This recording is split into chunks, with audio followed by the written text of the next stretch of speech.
Pedagogía tridimensional. Ese es el tema que tengo hoy. Voy a discurrir sobre el tema de la pedagogía, o sea, el ambiente ideal en el aula de clase para aprender.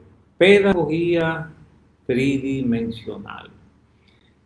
Enseñar para que el cerebro aprenda. Yo pienso que los educadores tienen que comenzar conociendo cómo funciona el cerebro y recordar lo que hemos dicho sobre el cerebro tridimensional.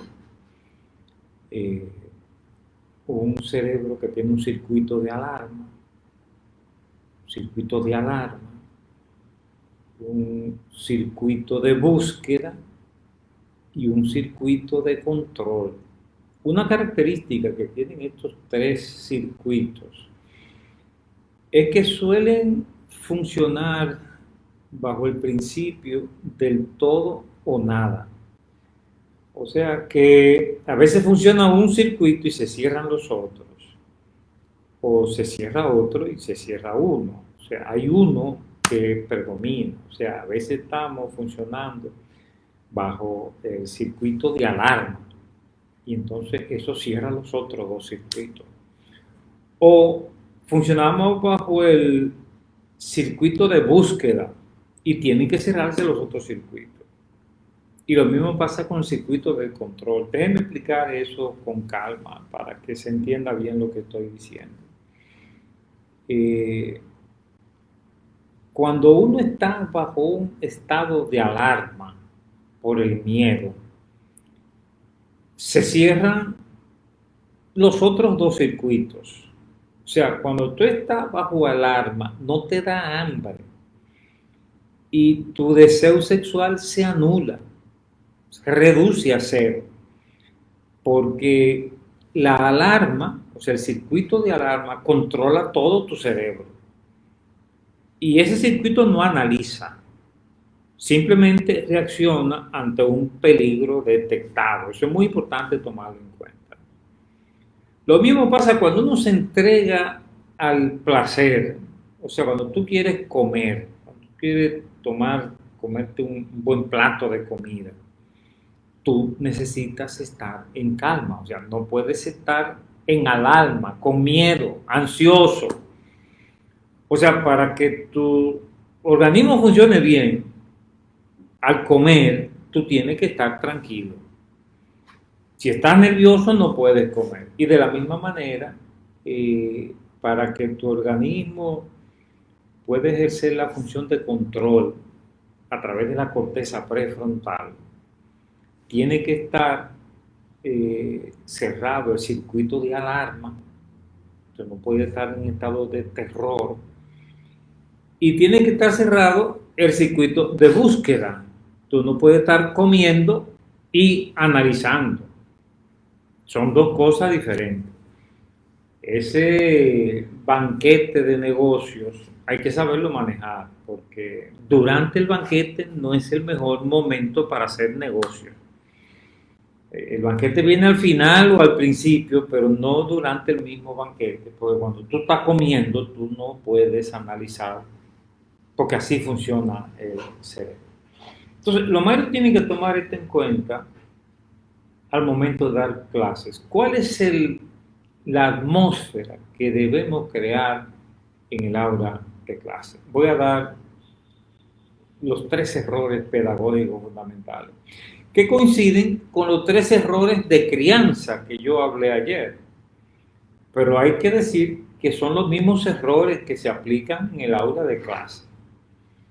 Un error de algunos profesores es la práctica de meter miedo. O sea, hay profesores que se paran a dar su clase y tienen un curso ahí bajo terror. Mire, la primera cosa que debemos decir sobre eso es que el cerebro no aprende bajo el terror.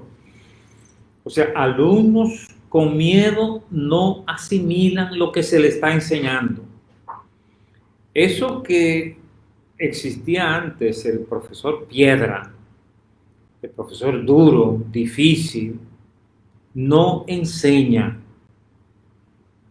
La única manera de enseñar es a través de la confianza, no a través del miedo. O sea, si el profesor quiere crear una atmósfera apropiada para la enseñanza, tiene que crear un ambiente de confianza. Y confianza significa amistad. O sea, el profesor tiene que ser un amigo, sonreír, hacer chistes. Y tienen que haber actividades extracurriculares. O sea, el profesor solo del aula no es el profesor ideal. O sea, el profesor ideal es amigo de sus estudiantes. Lo mismo que un padre. Porque hay que decir que la escuela es el segundo escenario formativo en la vida del individuo. O sea, el primer escenario formativo es la familia, pero la escuela es el segundo escenario formativo por excelencia. Entonces, estamos diciendo que la atmósfera ideal en el aula de clase es una atmósfera de confianza. El profesor que es amigo, el profesor que hace chistes, el profesor que juega, el profesor que se sienta con los estudiantes en momentos extracurriculares. Eso de excursiones que se hacen en la escuela, eso es crucial. Eso hace que los estudiantes asimilen mejor lo que se les va a enseñar en la aula de clase. Entonces, primer error es meter miedo. Y la alternativa pedagógica correcta es instruir en una relación de confianza. Solo bajo una relación de confianza el cerebro aprende.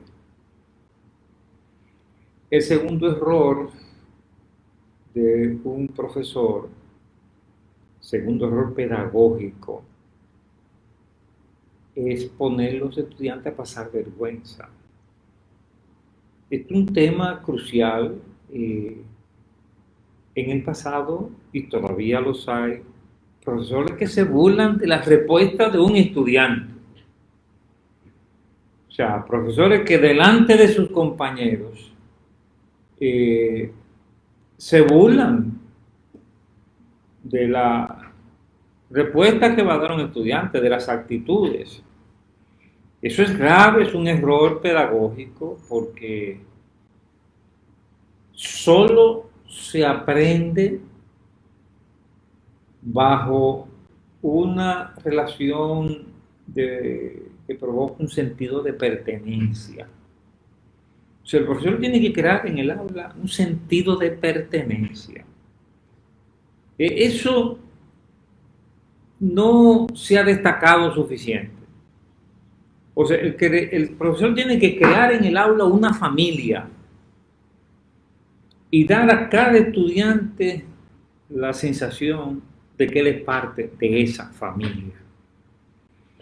Cuando eso se hace, mire, se le da al cerebro el espacio ideal para el aprendizaje. Todo lo contrario, cuando usted se deja llevar de prejuicios y excluye estudiantes.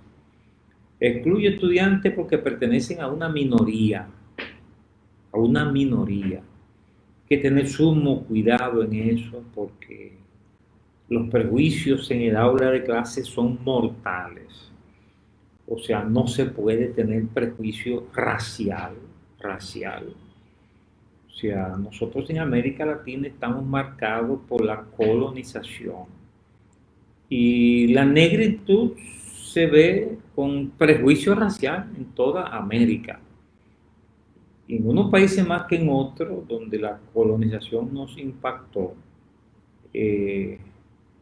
hay una tendencia a blanquearlo todo y a ver la blanquitud como lo normal y la negritud como lo anormal. Entonces, un estudiante en aula de clase, perteneciendo a una minoría, el profesor tiene el reto de incluirlo, de hacerlo sentir parte del grupo. Igual que cuando hay una eh, algún tipo de limitación, algún tipo de limitación, puede ser limitación física o de otro tipo. Un estudiante con una limitación natural, el profesor tiene la tarea de incluirlo, o sea, de ser parte. Entonces, un objetivo importante del aula de clases es crear ese sentido de pertenencia. Eso va a ser obligatorio, que el aula a veces, que la clase salga del aula. Yo recuerdo una oportunidad siendo profesor de la Universidad Católica, madre maestra, pasó algo y el aire acondicionado no funcionaba. Y a mí se me ocurrió decirle a los estudiantes, vamos al parque, miren ese parquecito allá al frente. Wow, pues esa fue la clase que los estudiantes vivieron y recordaron para toda la vida. Cuando nos fuimos al parque a dar la clase. O sea, así usted crea familia, así usted crea el grupo. O sea, los estudiantes se hacen familia cuando hacen cosas en conjunto. Eso de hacer una excursión es indispensable también en este sentido. O sea, el profesor tiene que compartir con sus estudiantes, eh, subiendo la montaña, cruzando el río, jugando voleibol.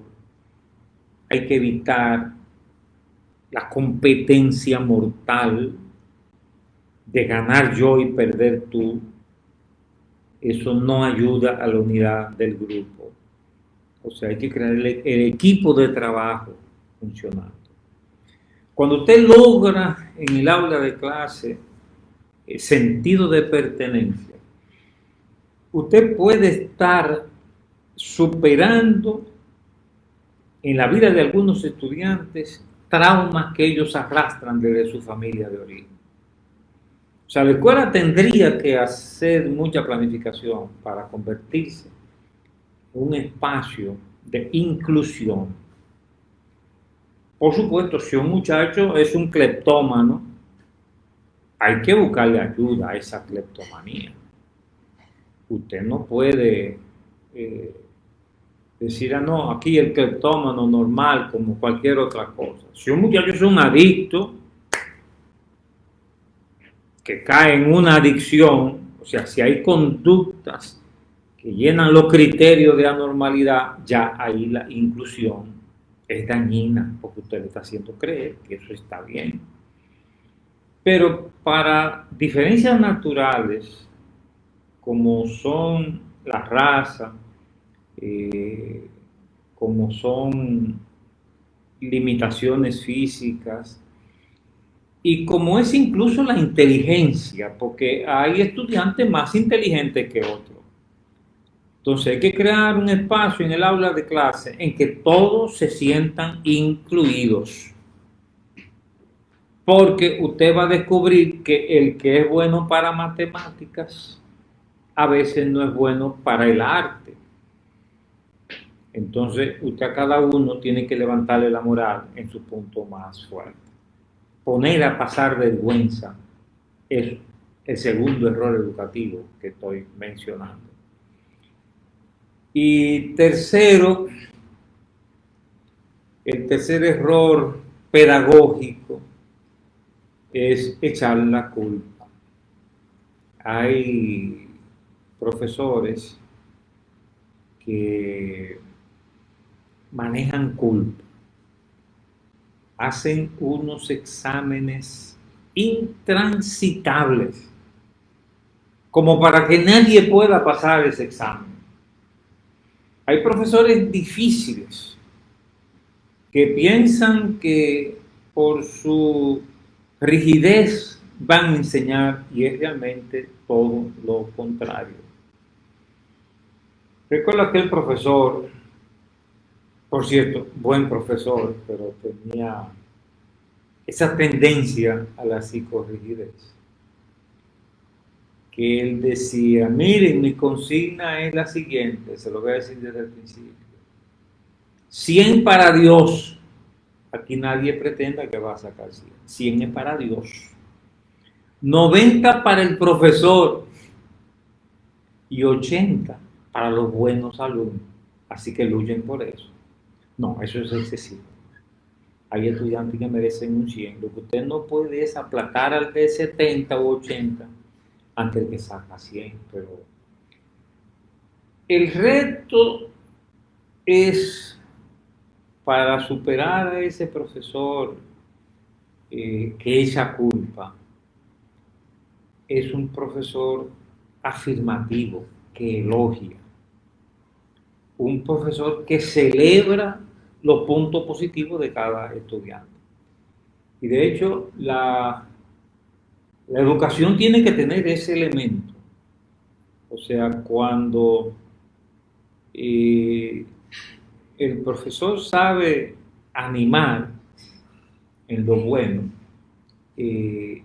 está usando una pedagogía correcta. Recuerdo una persona que tuvo que corregirme algo que yo había escrito. Y qué bien lo hizo. Porque él me decía, Dunque, pero esto está tremendo, esto que tú dices aquí está tremendo. Pero lo que tú tienes que tener cuidado es lo que tú estás diciendo aquí. Ese es el profesor ideal.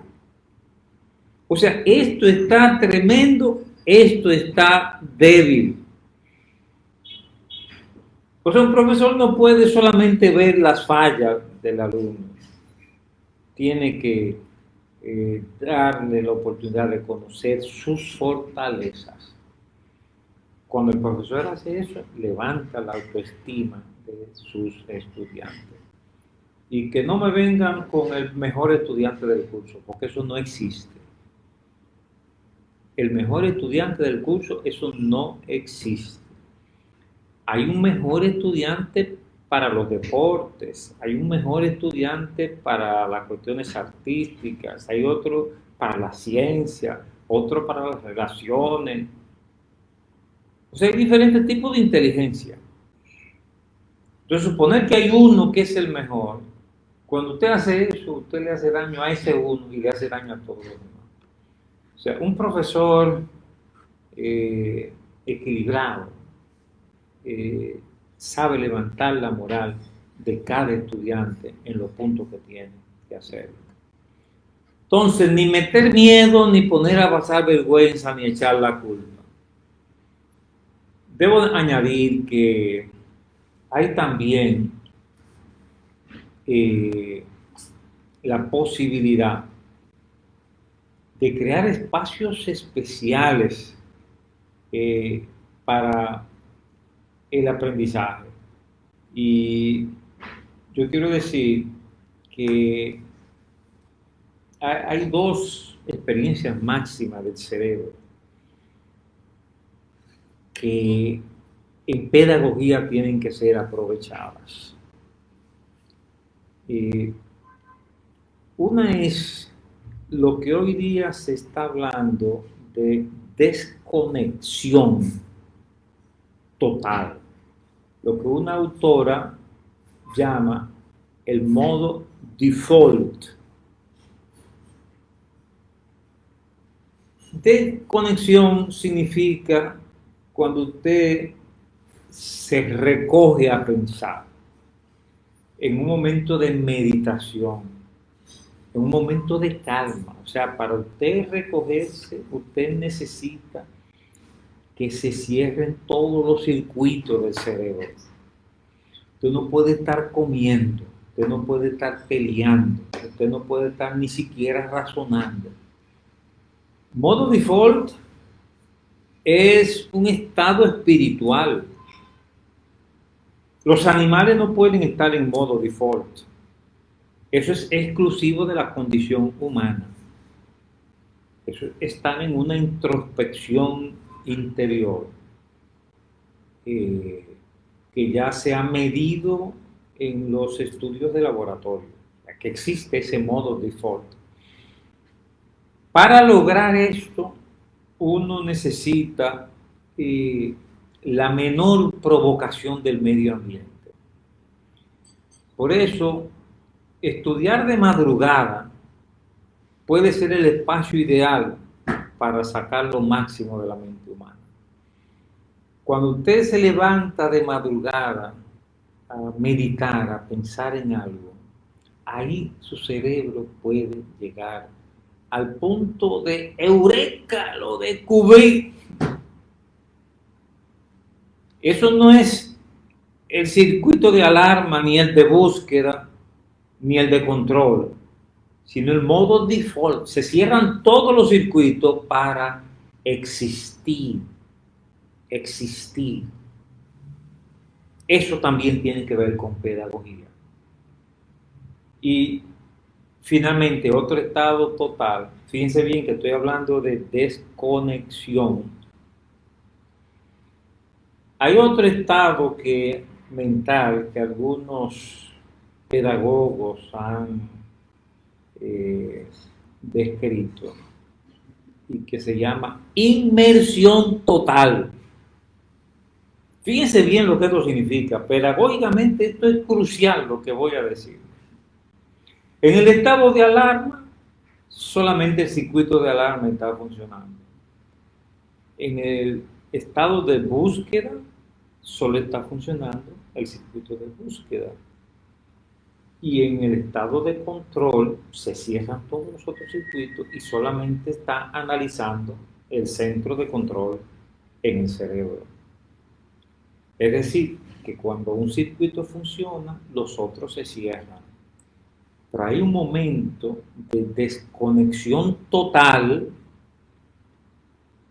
cuando los tres circuitos se cierran y entonces es que yo soy yo realmente. Esa es la trascendencia de que es capaz la persona humana. Eso es más allá del cerebro. Eso existe en el cerebro, pero es más allá del cerebro. Igual que el principio que dice que el todo es más que la suma de sus partes. Esa es la espiritualidad humana. Desconexión total. Pero hay también el estado de inserción total. O sea, cuando los tres circuitos, escúcheme bien en esto, cuando los tres circuitos funcionan al mismo tiempo. Estado de inmersión total. Los tres circuitos funcionan al mismo tiempo. Mire, eso sucede solo, bueno, para usted crear ese estado pedagógicamente, tiene que armarse de herramientas especiales. Ese estado se crea especialmente cuando usted se inserta en el sitio de estudio. Por ejemplo, vamos a estudiar el bosque, la playa, la montaña. Entonces, vamos a la montaña. Y cuando tú estás allí frente a la montaña, el bosque, el río, los animales, el cerebro humano tiene sus tres circuitos abiertos. El circuito de alarma está en un estado de alerta, no de alarma, sino de alerta, listo a recibir cualquier estímulo. El circuito de búsqueda está en un estado de curiosidad, de encontrar cosas nuevas, pero al mismo tiempo está preparado para observar cosas nuevas. Y finalmente, al mismo tiempo, tiene capacidad de análisis. O sea, inmersión total es el momento máximo de aprendizaje pedagógico. Bueno, esta es la propuesta que les he hecho hoy de pedagogía tridimensional. Pedagogía tridimensional. El tema va a quedar ahí archivado en Instagram, en mi muro en Instagram. Ahí están todos, ahí están en bruto, ahí todos en Instagram. también va a quedar en Facebook, pero más adelante te lo voy a enviar, si estás en alguna de mis listas de contactos, editado, este mismo tema editado para tu uso posterior. Te autorizo a reunirte con otros estudiantes, con otras personas de la iglesia, con otros profesionales de tu área y analizar la pedagogía tridimensional. Bueno, saludos de nuevo para toda mi gente en Instagram. Aquí dice excelente, dice Oviedo. Aquí está Geisa, Petra, Aura, Juan, Elizabeth, Yorda, Alejandro. Oh, Alejandro, ¿cuánto tiempo? Aquí está Cornelia Hernández, qué bien. Miriam, Teresa Moreno. Teresa, te voy a responder lo que me escribiste.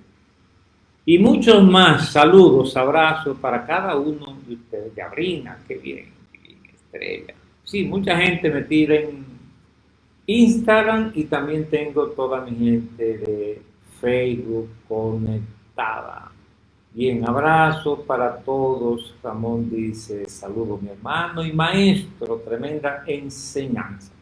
Comenten esto, reúnanse entre los profesores a hablar de la pedagogía tridimensional. Todos estos son aspectos en los que el marco tridimensional se convierte en una sombrilla para todas las ciencias humanas. Mañana viernes tendremos entonces otra disertación también sobre el marco tridimensional, pero mañana probablemente vamos a hablar de antropología y sociología. Hasta mañana.